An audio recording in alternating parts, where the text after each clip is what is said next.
इसको हिंदी ट्रांसलेट करना क्या है, किसी भी वैध, है ना, वैध कार्य के लिए कंपनी का गठन किया जा सकता है। गठन मतलब फॉर्म ना, किया जा सकता है।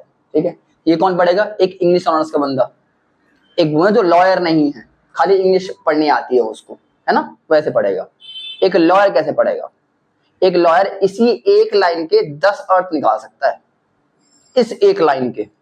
एग्जाम्पल ले, पहला एग्जाम्पल कि भाई साहब, पहली बात तो अगर आपको लॉफुल काम करना है तो सिर्फ एक ही कंपनी बनाओगे आप, ये अ कंपनी लिखा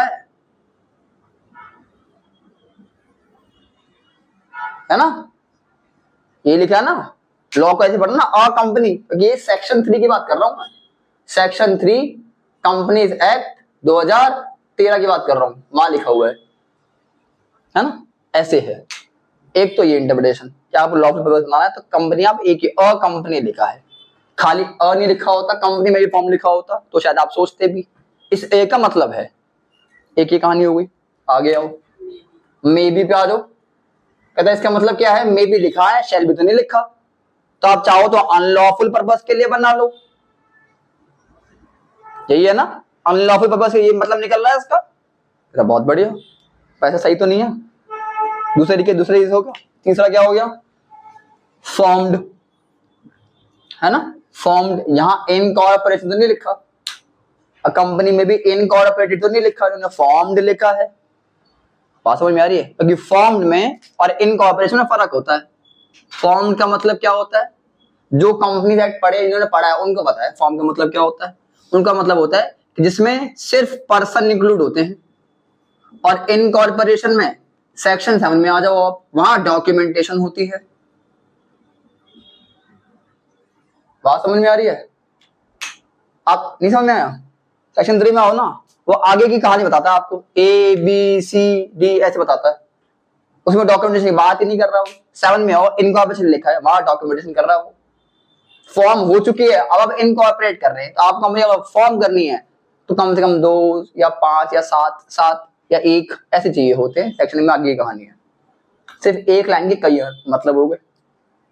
सही मतलब क्या है, सही मतलब ये है, अ कंपनी में भी फॉर्म्ड, एक कंपनी बनाई जा सकती है लॉफुल पर्पस के लिए। आप चाहो तो एचयूएफ बना लो, आप चाहो तो एसयूएल ओपीसी बना लो, सोल प्रोप्राइटरशिप बना लो, कुछ ही बना लो, एक कंपनी भी बनाई जा सकती है, ये मतलब है इसका। बात समझ में आ रही है। तो लॉ में कायदे से हर एक शब्द का मतलब होता है, और पढ़ना भी ऐसे ही होता है, लॉयर का दिमाग डेवलप करना होता है, वो इसका एक तरीका है लॉ पढ़ना।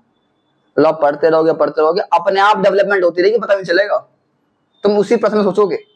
ये नहीं खाली इंग्लिश को ही, हर तरीके से एक अर्थ के 10 अर्थ निकालोगे, तब सोचोगे। क्योंकि मैं अगर प्लेंटिफ हूं, मेरे पास भी लॉ है, डिफेंडेंट है उसका भी लॉ है, दोनों को एक ही लॉ पर लड़ाई करनी है। सोचना किस तरीके से है। मैंने एक वीडियो देखी थी जिसमें प्रेमानंद महाराज ने बोला था, क्या बोला था, कि वकील वो नहीं है जिसको पढ़ना आता है, वकील वो है जो एक ही बात को 100 तरीके से देख सकता है। इंग्लिश वाला देख लेगा, वो उसमें गलती निकालेगा कि कंपनी नहीं होना चाहिए, कंपनी स्पेलिंग गलत हो सकती है, या वो ये लिखेगा, वो ग्रामर मिस्टेक देख सकता है, वोकैबुलरी देख सकता है मैक्सिमम।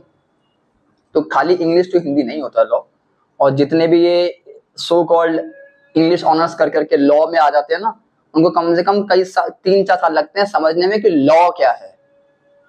हमें आर्टिकल 16 देखा था, लॉ में और प्रोविजन में डिफरेंस देखा था कि लॉ की कहानी अलग होती है, प्रोविजन 16 क्लॉज 4 में जो कहानी है वो अलग होती है। उनके हिसाब से लॉ और प्रोविजन एक ही है, ऐसा ज्यादा डिफरेंस है नहीं।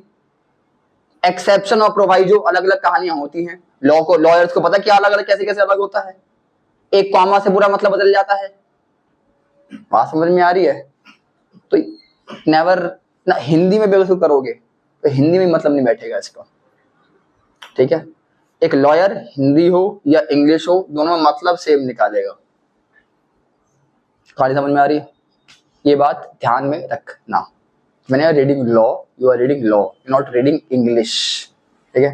इंग्लिश ऑनर्स वालों को मैं ज्यादा तवज्जो देता नहीं, इंग्लिश इज द लैंग्वेज, वो इंग्लिश कर रहे हैं। हिंदी वालों को देता हूँ मैं तवज्जो कंपैरेटिवली, अगर इंडिया में है तो, है ना, क्लियर बात है। इंग्लिश किसी को भी आ जाती है, इंग्लिश किसी को भी आती है, लॉ नहीं आती, इंग्लिश आ जाएगी, इंग्लिश माहौल सिखाता है, इंग्लिश आ जाएगी, लॉ नहीं आएगी।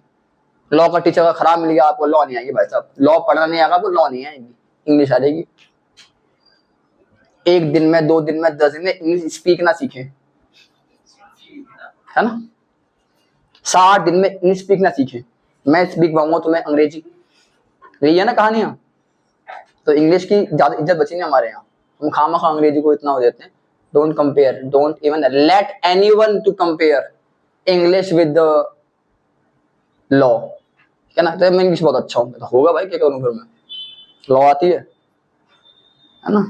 तो a lawyer is undefeated, defeated नहीं, उसको दिमाग नहीं है ना उसका, होता है उतना, वो इंग्लिश में देखेगा बस। तो दायरा बहुत सीमित है, हमारा दायरा बहुत बड़ा हो जाता है।